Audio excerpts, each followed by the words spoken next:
Hello friends, नमस्कार। आज मैं फिर से हाजिर हूँ एक नई कहानी के साथ। तो चलिए हम सुनते हैं अपनी नई कहानी। आज बंदर और बंदरिया की विवाह की वर्षगांठ थी। बंदरिया बड़ी खुश थी।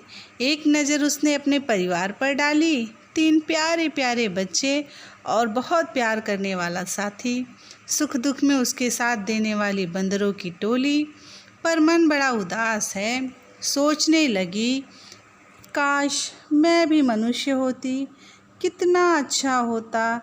केक काटती, दोस्तों के साथ पार्टी करती और मज़े करती। सच में कितना अच्छा रहता और कितना मज़े करते। बंदर ने बंदरिया को देखकर समझ गया, इसके दिमाग में ख्याली पुलाव पक रहे हैं। उसने उसे बुलाया, अजी सुनती हो? ये दिन में सपने देखना बंद करो। बच्चों पर भी थोड़ा ध्यान दे दो, न जाने कहाँ भटक रहे हैं। मैं गांव में जा रहा हूँ, खाने पीने का सामान लेकर आऊँगा तेरे लिए। बंदरिया मुंह बनाकर बच्चे को देखने चल दी। जैसे तैसे सूरज चढ़ रहा था, उसका पारा भी चढ़ रहा था। अच्छे पकवान के विषय में सोचती तो मुँह में पानी आ जाता। पता नहीं मेरा पति मुझसे आज क्या खिलाएगा, अभी तक नहीं आया। जैसे ही बंदर को आता दिखा, झट से उसके पास पहुंच गई। उसके पास जाकर बोली, क्या लाए हो जी? दो ना, मुझे बड़ी भूख लगी है। ये क्या, खाली हाथ आ गए?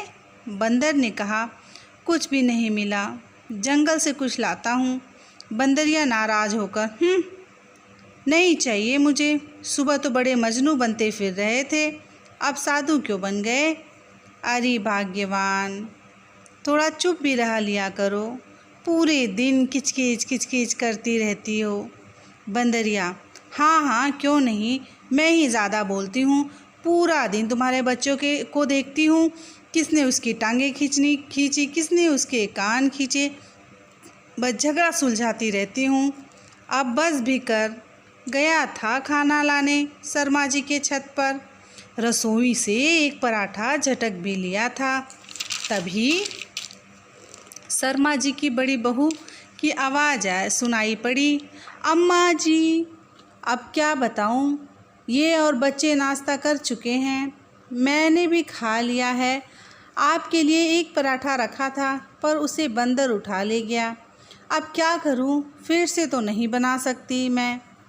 आप देवरानी के वहाँ जाकर कुछ खा लीजिए, अम्मा ने रुधाए स्वर में कहा।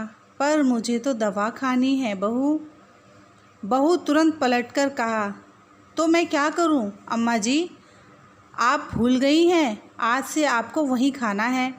1 महीना हो गया मेरे यहाँ खाते हुए। देवरानी तो शुरू से ही चालाक है, वो नहीं आएगी आपको बुलाने, आपको खुद जाना पड़ेगा। यही तय हुआ था ना कि 1 महीना मेरे यहाँ और 1 महीना वहाँ पर खाएंगी। अम्मा की आंखों से आंसू निकल पड़े, वो बोल नहीं पा रही थी। बड़ी बहू फिर से बोली, ठीक है, अभी नहीं जाने का जी चाहता है तो रुक जाइए, जब दोपहर में मैं खाना बनाऊंगी तो खा लेना। बंदर ने बंदरिया से कहा, भाग्यवान, मुझसे यह देखा नहीं गया और मैं पराठा वहीं अम्मा के सामने गिरा दिया। बंदरिया की आंखों से आंसू बहने लगे। उसे अपने पति पर बड़ा गर्व हो रहा था और बोली, ऐसे घर का अन्न नहीं खाएंगे हम जहाँ माँ बाप को बोझ समझते हैं। अच्छा हुआ जो हम इंसान नहीं हैं, हम जानवर ही ठीक हैं। सदैव खुश रहिए, जो प्राप्त है पर्याप्त है।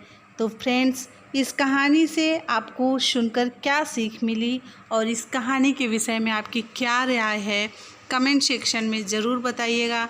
और अगर मेरी कहानी आपको अच्छी लगी तो प्लीज़ लाइक शेयर सब्सक्राइब कीजिए और अपने माँ बाप की सेवा कीजिए, वो उनको आप बोझ मत समझिए। मैं यहीं अपने वाणी को देती हूँ विराम, तब तक के लिए बाय बाय।